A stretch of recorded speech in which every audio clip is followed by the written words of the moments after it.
forcez Denise à divorcer, vous forcez Félix à divorcer de Denise. Vous ne voulez pas la vie de Félix. À la seconde, Félix va se noyer. Vous ne comprenez pas peut-être comment cette femme elle est pilier aussi dans sa vie. Vous ne comprenez pas comment elle appuie. Quand vous regardez seulement, quand vous regardez, vous voyez en Félix le désordre, vous voyez en Denise l'ordre. Même si elle est ce qu'elle est, mais elle appuie à quelque chose. C'est parce que seulement ne parle pas Monokwamboka. Maintenant, je sais que vous allez commencer à dire que c'est une Rwandaise. Mais vous avez refusé. Et nous aussi, on ne va pas accepter. Elle n'est pas rwandaise, elle est congolaise. Boye Bisangai, Nandenge Nini Mama Denise, Yé, a commis obstacle dans la vision de Félix. Obolobi a divorcé, Félix a divorcé dans Denise, au vision à la claire. Yango Denise a la calinette à Félix, a la camise à Félix, Félix a mon afrou, il faut y abima, ou Félix a mon clair. Au moins, ta maman Denise a eu bakata kwa kena kivu alobi, batoto ya kivu ya mujambo, parce que Félix a fait le bani. En 2021, il avait 29 ans. Là, 2004, 2004, je crois, 2004. Quand Kabila a quel 31 ans, Olive avait quel âge? Moi, j'ai 25 ans. Tant qu'on va parler de ça, il n'a pas 25 ans. Moi, non. Il y a un coup de son tombe qui va image à Boulgon. Mais ah, maman, mi kasongo, yeah. Maman, il a un mi koubou à maman. Mi kolaka. Kasongo, bona we. Songali, oh, yeah. Maman, mi kolaka. Kasongo, bona we. Bona we, mobali nanga,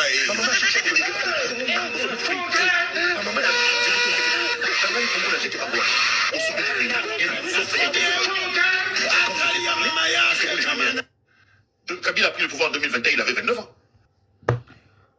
Bandeko, IDPS Balobi Fachi, il faut aboyer Maman Denise. Vidéo, tu habites à combien d'années, tu habites à combien de mois, à combien de jours, il y a les lois, il y a Kala Lobi, tu habites. Et ça lui tourne dans les réseaux sociaux, Balobi, Maman Président, tu as un problème. Alors, tout l'analyse, boyo kanenge tata oyo, azakoloba, et tata a prophète, mi commissaire na isobi muto Kabila. Après bongo, toko chite, merci. Zambe na boya, olatike mo vandina bo santu. Ozinga mina bajelo, bakoye mela kayo tombe popa. Zambe na boya, olatike mo vandina bo santu. Ozinga mina bajelo, bakoye mela kayo tombe popa. MDG TV, une chaîne Want pour la cause de Christ. Mafuta Yasika, Mafuta Yasika, Mafuta Yasika. Parce que c'est une nouvelle. Hein? Les dignitaires de l'IDPS et certains membres du proche du régime, ils disent que Félix doit divorcer avec Maman Denise. Puisque selon eux, Félix doit divorcer avec Maman Denise. Que pensez-vous de ça? Avant que moi je ne puisse analyser. Félix doit divorcer avec Maman Denise.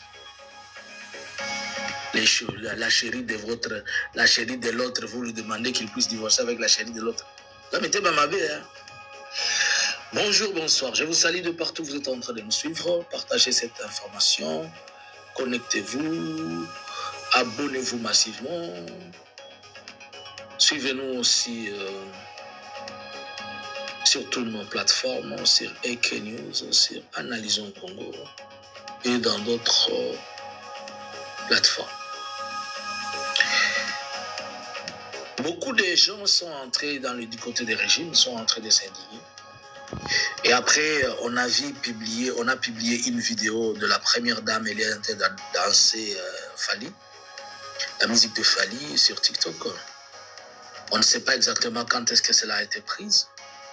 Nous avons vu encore une autre sortie, quelqu'un qui était en train de dire que les esprits ont dit que Maman Denise doit sortir, doit partir. Puisque selon eux, Maman Denise est le frein à la vision des chefs de l'État.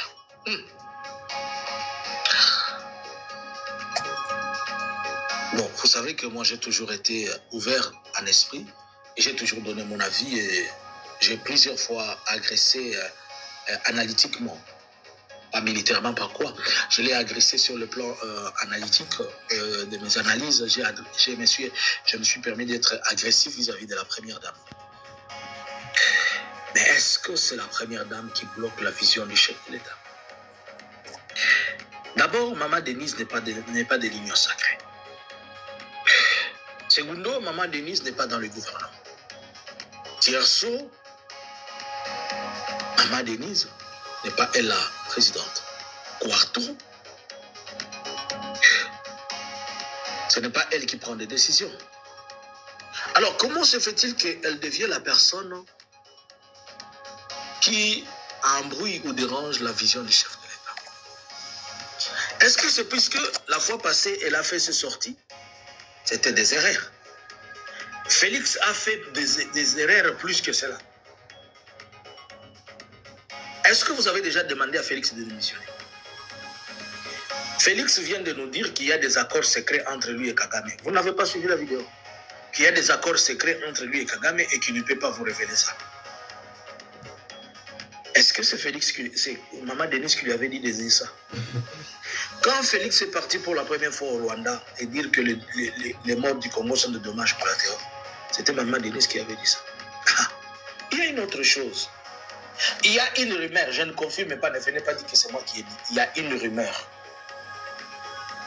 Il y a une rumeur, et ça s'est déjà écrit, et ça s'est fait parler. Il paraît que le président Naïm Sarabino, en 2019-2020, votre façon d'être légère avec le pouvoir et de vous comporter d'une manière trop légère. Un jour, un jour, j'avais dit ça, je l'ai répété plusieurs fois. Quand j'étais en train de dire, regardez comment le chef de l'État, il sort, il n'est pas sécurisé, on connaît celui qui détient sa mallette de gilet pare-balles, on connaît comment sont positionnés ses soldats et ceci. Donc si on a besoin de tuer Félix, c'est trop facile. Nous avons, il paraît, je ne confirme pas, vous n'allez pas dire que c'est bon. Il paraît qu'il y a une vidéo compromettante du président avec une Rwandaise. Et il paraît qu'il avait été piégé avec une hirondelle rwandaise et il est tombé dans les pièges.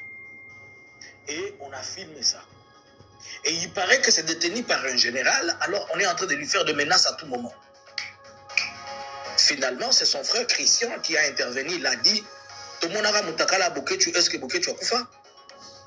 D'après tout, Toyara Mutakala Tokozonga Pe Mutakala, ceux qui bolingi bo publier Kaka. Mutupia Okufa, Azate. Il paraît. Et on a dit au chef que même si on publie ça, il ne peut pas démissionner. Maintenant, moi, je vous pose la question. Est-ce que c'est Maman Denise qui lui avait envoyé, si c'est vrai que ça existe, c'est Maman Denise qui l'avait envoyé là-bas, aller sortir avec des Rwandaises pour qu'on lui tire des faux coups. Et il n'est pas... Vous avez vu ces histoires avec le Bicelele, non? C'est tout le monde qui est dans cette merde-là. Personne d'entre eux. Il y a d'autres plus importantes encore, peut-être dans les jours à venir que vous allez entendre, vous allez voir. Tout le monde est dans ces merdes-là. C'est que vous dites que Maman Denise est le problème de la vision des chefs de l'État. Maman Denise, dans son côté là, dans un cas réaliste, pour le battre que la côté lieu. Dans un cas réaliste. Je n'ai jamais senti ta présence dans la province du Nord et du Sud Kivu. Tu n'as jamais été présente dans les activités, tu n'as jamais été à côté de la population. Ça a toujours été mon problème avec vous. Mais ici, je suis un homme équilibré, je suis réaliste. Je me pose la question, comment on est en train de t'incriminer, dire que c'est toi qui es le problème à la vision de ton homme? Les choses de l'État se discutent. La chef du gouvernement, elle s'appelle Maman Judith Suminwa. Le président du Parlement s'appelle Vital Kamerhe. Vous ignorez l'influence que la maman à Félix a dans la gouvernance de Félix. Quand sa maman va prendre l'argent à la banque pour dire qu'elle récupère l'argent pour les retraites de son mari, la pension de son mari, Etienne Tshisekedi il n'a jamais servi la RDC. Et pendant qu'il a eu le temps de servir la RDC, il a détruit des choses. Il appelle les autres crapauds. On lui donne des signatures pour prêter serment. Il ne veut pas, il change. il a fait tuer les enfants autrui toute sa vie. C'est tout ce qu'il a su faire. Vous demandez à Maman Denise de démissionner puisque c'est elle qui devient l'obstacle selon vous à la vision du chef de l'État. Et Christian, son frère Christian qui est dans les business là-bas. Et tout le monde le sait. La famille à Félix Tshisekedi, dont on est en train de parler de plus de 320 milliards de dollars qu'ils ont détournés dans ces 6 ans. Tout ce qu'ils ont vendu là. Et vous ne voyez pas leur problème. Dites-moi comment Denise est devenue obstacle à la vision de Félix. D'abord, vous-même, si je vous pose la question, c'est quoi la vision de Félix? Quelqu'un peut venir ici nous dire la vision. Venez nous dire clairement, c'est quoi la vision de Félix? On nous dira que c'est l'union sacrée. Et c'est quoi la vision de l'union sacrée? C'est la vision du chef de l'État. C'est quoi la vision du chef de l'État? C'est l'union sacrée. C'est ça la définition. Dira 6 ans. C'est ça la définition que vous nous avez donnée. Maintenant, elle devient obstacle. Cela veut dire qu'elle devient aussi obstacle à l'union sacrée. Ou bien c'est puisqu'il y a eu de ces audios qui sont sortis où elle était de s'indigner sur des questions privées de leur délit conjugal. Ça n'a rien à voir avec le pouvoir. Ce sont des histoires individuelles qui les concernent.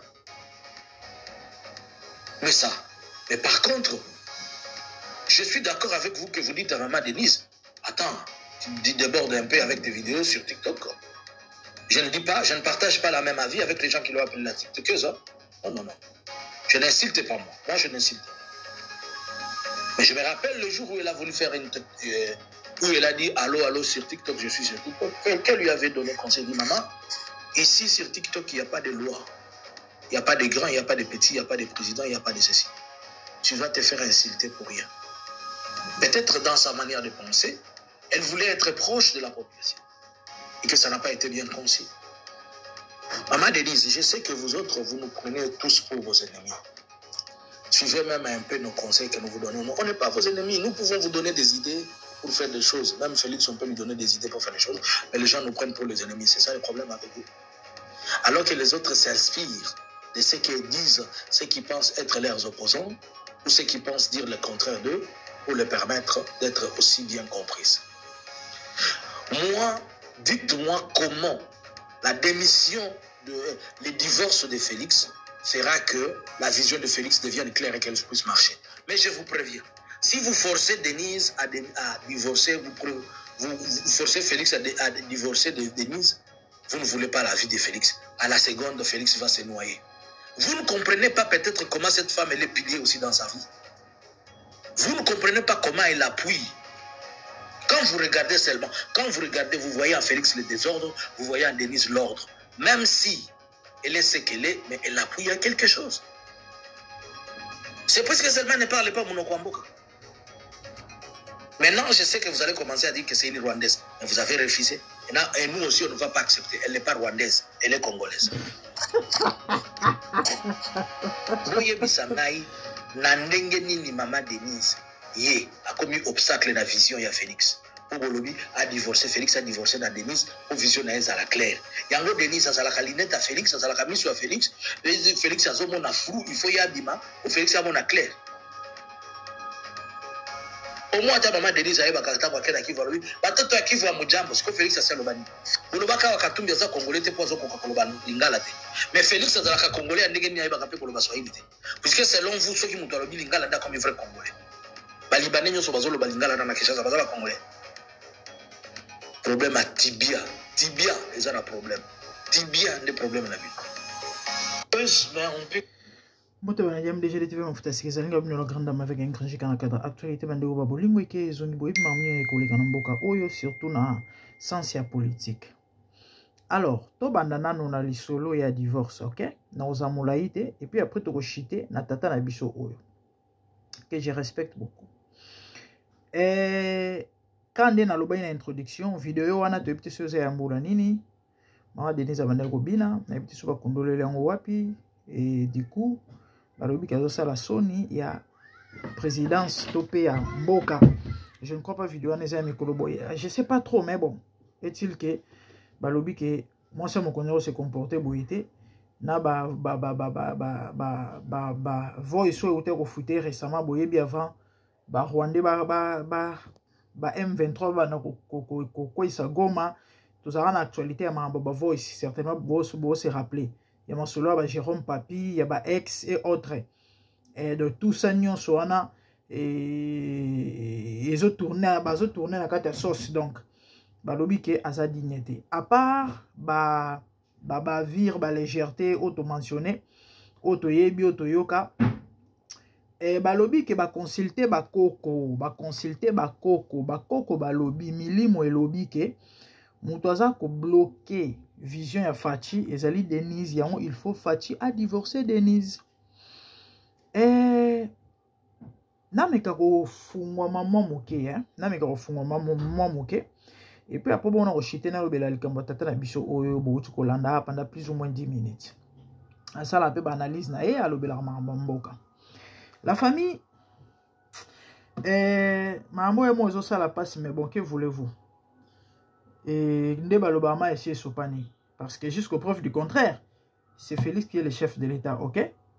Nyonso tozoyoka o mutakala en téléchargement vous croyez que vraiment mutakala Félix en téléchargement va publier en côté bon na tiena nga tembete mais en tout cas mambo matma solo mutakalo e bandakala ou bien peut-être ba piéger ne mikolo parce que ba bane ko luka mutakala ngo bandakala ba piéger ne mikolo yo on va filmer pour parce que ma solo mutakala e bana ko beta bandakala kala je sais pas trop mais nga na ebika 2 ans passés na lotan de to bande o mutakala ya tato na la pouvoir Hippolyte Kanambe ya Joseph Kabila sambwe na réseaux sociaux na ebité so pesa langage nzambe na ebité so pe Joseph Kabila na ba na ko laksangiza inde Félix je ne sais pas et mais na lotando to moko abongo na ebipete pona nini na lotando to wana ezaki te ke to beta masolo politique to mamba ya mutamande futo non 2 ans passés bande konanga 2 ans kuto kokite ezana ba été ya ne passé te mané okuna de ba inane na ndambo à peu près 2 ans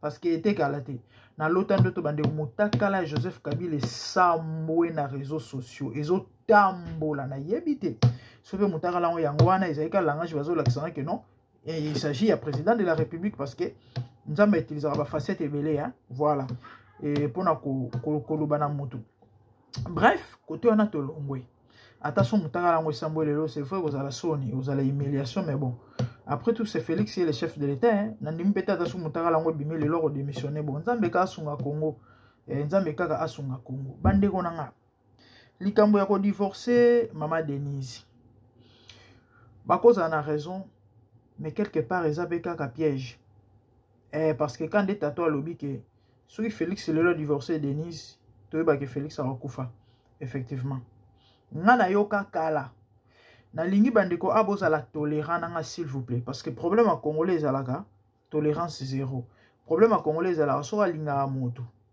ata vérité moko ezana oyo ko lese a supporter ngote parce que alinga moto wana to yaza fana moto wana so pas linga moto te ata moto wana zana malamu moko le fait que yalinga moto wana te il s'en fout ya malamu wana po alinga moto wana te congolais alaka bongo ngasko na tala mamna anglais wana te ngai soy mutu na lingaka na moni na mbeba na kolobela ye po abongisa to pe po changer siko ba congolais malheureusement c'est pas le cas mutu pa na préférera na ngate pour ne pas dire ko yina parce que ba nzambe to ko yina te so pe na moni lo mo malamu e pa na ye na obetela ngoma boko yesu kutu wazaki nzambe a reconnaîtra qualité ya malamu ya nyoka or nyoka aza image ya diable abala ba chrétien conseiller loba na ba disciple baza la prudent lokola nyoka.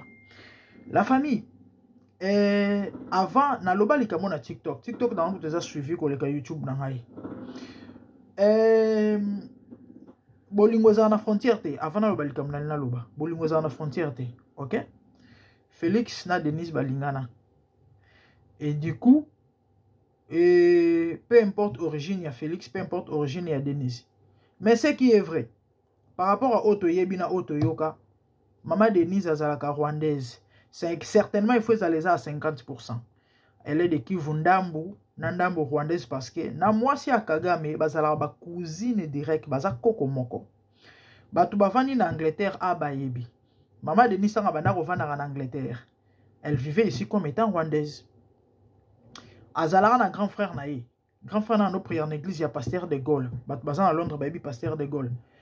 Combo ya papa ngwe Kimingai. Bayebaka frère wana comme étant rwandais. Il vivait na communauté wana comme étant un frère na biso église mazalaka d'origine rwandaise. Grande sœur ya maman Denise, comme on est Jeannette son abosanité. Bayebani na banda ko samba l'église mo na tante nanga propre. Mama leki nanga bisiko nga na vanda ndako nga na vanda. Ayebisa nga pe ke no bango bayebi Jeannette rwandaise. Ma grande sœur ya Denise. Donc, Denise kozala rwandaise, eza insulte te, eza pe lisumote, nzambe mutakelaka bato pa bimisa bango bisiko ya lingi. Donc, ngate muna senga na zala congolaise. Soki pe eza rwandaise, eza asenga te. Alors, par rapport à la situation ya mboka, kolobake azali frein, to azali obstacle par rapport, azali obstacle pour na vision ya Félix, topé changement, transformation par rapport à makambu, yamboka, tout ça, politique, etc., etc., certainement, vous comprendre. Et cause elle est solo. Mais moi, je crois la personne a blâmé, et ça Félix. Je vais vous expliquer. Bon, moi, dans la Bible, bah, pesa Samson de Lila. Pour na, zoaï. Parce que Israël a fort pour mater Israël. Point faible na bango ezaki Samson. Parce que Samson de mutabanda ko défendre bango. Et Samson il était suscité à dessein pour na délivrer Israël na maboko ya bayini ya Israël. Et du coup ba Philistin fallait ba proposer to ba pesa ye mwasi pour na ba les gars ko avoir ye. Bon c'est vrai, ma mbongo eza les deux côtés. Na sens nene. Ba marambango bandeko bolimbisa eza na babenga ngonini. C'est vrai ya Bible eza na deux facettes. Côté mususu fallait peka ke saleme la bongo pona Samson a se venger par rapport à mabe o bayina Israël basalaï. OK? Eza na deux angles. Côté mususu ezaki pe volonté ya Nzambe pour Samson se venger, mais côté mususu ezala ki pe piège. Et ba Philistin ba réussi ça parce que ba utilisera mwana na bango. Du coup, faiblesse moi si tant balobara moi si azandoki ezala significatif. Ezalaka que moi c'est un pouvoir ya déstabiliser mutu. Mobali ezala na sens wana. La Bible dit que le cœur de Salomon s'impatienta à la mort. Vous pouvez imaginer, il savait que ezaki pona akufa, ezaki piège, mais tellement langwa kane da Delila na ye a fungola motema a révéler secret. Quelque part bakoza na raison. Milimo elobi bakoko balobi. Parce que ndenge zana bitumbe zalaka entre Congo na Rwanda. Bandeko. Komone nan. Général Oute kokufa récemment. Aloba yango. Avant kufa. Et batu baloba ke loko bomisa ki pe yango wana. À chaque fois, on va repousser M23. On monde d'ordre autres Kinshasa ba que non, ba stopper. Est-ce que ça a un sens? Bazo agresser bino et du coup, bino il faut stopper bazo ngasima.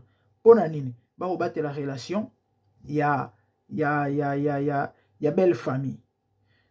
Na ba soki ba accord na bango ba alliance na bango et c'est compliqué makambo. Et pour nous amolaïté, na lobela mouké sur papa na biso o auti koloba awa. Na maman nyonso auti koloba, moi je crois la personne a blâmé c'est Félix. Ah oui, parce que Alina peut-être joué sagesse moko na bandenge moko boy si réellement il aime le Congo. Ah oui, si réellement il aime le Congo. Mais ce qu'on a compris dans membre politique et aka ma mingi zaka passi. Na bato ba osa biso mabe. Na bato ba okamba biso, bana bango bato moko. Ba jouer na ba salle G.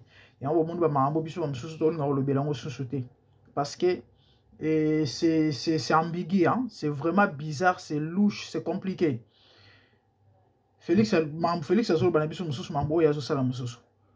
Alobaki a na Kagame ba sola katiliwa, ba kekuta na Qatar. Mais bo ka bat ba loba ote au moni ezali diplomatie, moko azoko utiliser quel genre ya diplomatie. Na moment oyo ba fuka misi Kagame. Bato bane ko soutenir ye ko appuyer ba uti ko pesa ya embargo. Juste ce qui na 24 heures après yo ke okuta na po solo la nini.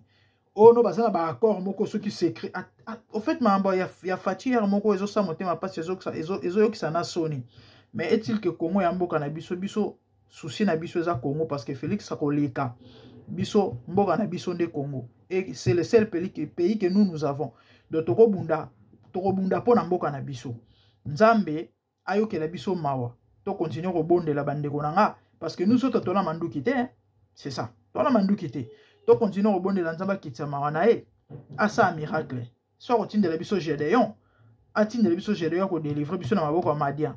Oui, parce que Mahamba Fachi, ils ont suisse à moto. Ils ont suisse à vraiment moto. Et Mahamba politico, bandeko, et ama mingi za passé. Moko ya le pourquoi, ba raison, ba cause, o bandima ko pese la Félix, bokonzi. En dépit ya ba maram misusu toko loba toko kanisa toko.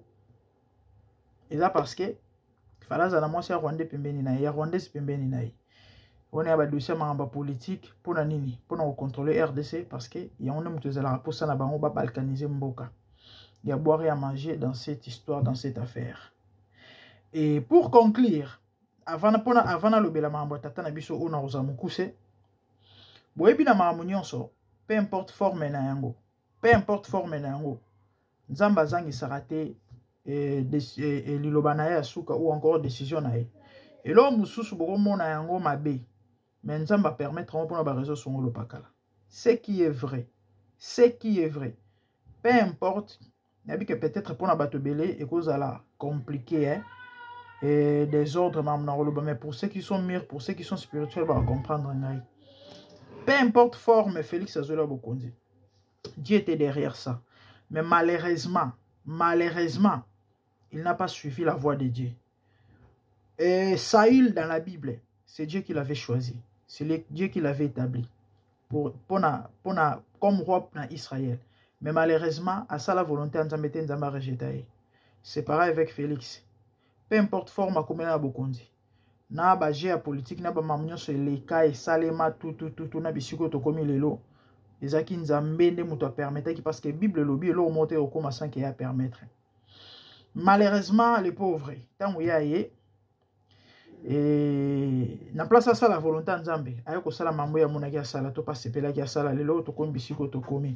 Et pour dire que Félix, Dieu l'a déjà rejeté. Mais est-il que Saül tombe à rejeter raye alongo api mbala morote avant na ipena nwana mo bambula. Dans la minute yo bandeko, ezaka to ota la carte zo batema mo ke na sens nini? Nzambe osa nini mais to le la ran ma Nzambe asunga mboka Congo parce que c'est compliqué. Ça devient très compliqué. Ah oui. Fachi, bolimbisanga peut vous permettre depuis un certain temps, na observation na sali, depuis que le gouvernement o ebimaki na janvier année passée. Et na bana s'attendre na ba mambo moko boy. Et tant on a mon forme mambo bandeko kendele, je me suis dit non, il y a un souci. Effectivement, il y a un souci. Na habité ce que zakanga. Bino mo réaliser qu'on dirait Fachi a un problème de dysfonctionnement. Ah oui, so bo observer langage naie, ba acte nas opposé. Bon di melangai. Il y a un souci spirituellement tout comme physiquement parce que c'est le spirituel qui influence le physique. Et mambozo le spirituellement et so ko affecter le physique. Félix a un problème de dysfonctionnement. Bon di melangai. Et on dirait maye le bazo yi baye. Et à un moment, on dirait azoye bayangote, c'est compliqué. Mutosa à cause na base ya mamnyo sezo le galamboka c'est son prédécesseur. Mais bizarrement, en fait, bande komaramo personnellement na on mo kanisa on me peur le bangote parce que zaka pas zaka mawa.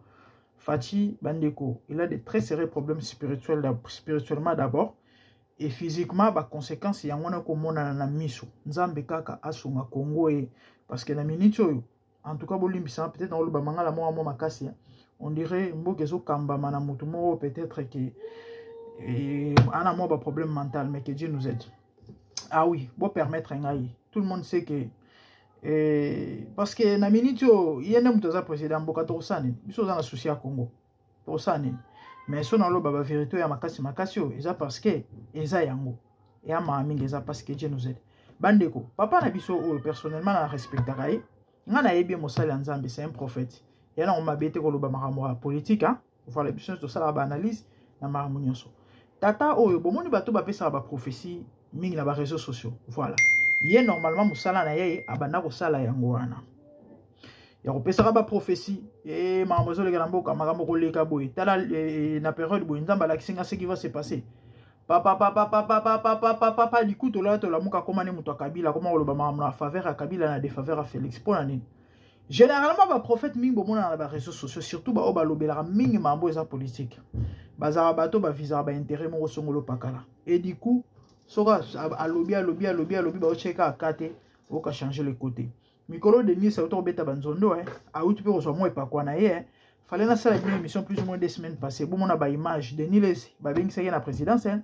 Ou encore je sais pas yemo mutakena certainement mais kenero me message kuna bomona ki a autant qu'on pesa ba message mikolo te ke amoni nanga so mon esprit de mort et pas na nanga et pas na Kabila et bato ba yebi ke mamu mingi Denis salo ba ekokisa maka donc tellement tant na singi audience faut ça va pesi penzela akei akero so mo musuni na ema mo ko mana ngobongo kande na yebisa rabino ke non parmi ba moyens les plus faciles ya ko s'enrichir na mboka na biso na politique eza pe na kati tatonga na ebaka plus na mambo ezali politique et prophétie apesa tellement ba kipaka été le loko mana mutu ya Kabila c'est clair comment mutu ya Kabila parce que ba analyse na politique comment au sala et comment na oka na défaveur ya pouvoir en place et na faveur ya Kabila na kamo année passé tato ya ko loba ke non depuis ça fait plus de depuis ceux qui 3 ceux qui 4 ans Félix Aluka karaboma Kabila pona nini ndengwana avant ba période Félix Aluka kende na Suisse voilà ce père réunion mo esalema en Éthiopie il y a Union africaine le mois ba gerwana au non coup d'état raté nini ba mercenaires sud-africaine na Éthiopie ba encercla ki hôtel moko wana o bisika ba konzi mususu ba bande kolala pona nini parce que ba suspecta ki Kabila zaki wana fallait ba bomaye na ordre ya nani ya Félix Bandeko et les gens croient à tous ces bêtises et bobards pourquoi simplement parce que balingi Félix c'était bango balingi nde Kabila ya kozonga na bokonzi oko lo côté Kabila vana na mboka na pendant combien d'années Félix akanga ete atinda ba boma ete aboma ete Félix akotinda ba bomela Kabila na Éthiopie et banani yango bakoboma Kabila na Éthiopie ba sud-africain franchement ezali folie de grandeur moko inconcevable c'est ça donc babilo tata wa comment koloba yango tout ce qui est contre pouvoir en place inde bilo tata comment ya kopesa ba news ba sango et autres a comment na mutu ya Kabila tout le monde sait que c'est un Rwandais Kabila o mutu nyonso yebi ka sali Congo mabele et aza moko ya ba cause ya destruction ya mboka wana et nango ya ko samba te mais ya mawape ya pasi ya ko kamwa un Congolais qui se dit Congolais de peur et de mer ya on va mona ba bo mboka wana eza ba de peur et de mer oh lelo oyo comment no pona kozala songolo na mboka forza de peur et de mer nzoka nde ba très nde bangwana ba de peur et de mort et ama mingi eza pasi ba makambo ya lolenge ya boye mais c'est mon angé ezaka que malgré tout ce qui se passe dans ce pays Dieu au contrôle et on a le bana bandeko continuons de prier pour notre pays nzamba otika bisote nzamba otika bisote je sais que ezaki moi molai vidéo mais ezaki important sinon que Dieu vous bénisse abonnez-vous massivement sur MDGD TV Mafuta Yasika et moi c'est la grande dame activez la cloche pour ne rien rater partagez like et commentez que Dieu vous bénisse merci au revoir bye Zambena boya olatike mo vanzina bo santu Ozinga mina bajelo bakoye mela kayo tongo pe Zambena boya olatike mo vanzina bo santu Ozinga mina bajelo bakoye mela kayo tongo pe MDG TV, une chaîne Went pour la cause de Christ. Mafuta Yasika, Mafuta Yasika, Mafuta Yasika.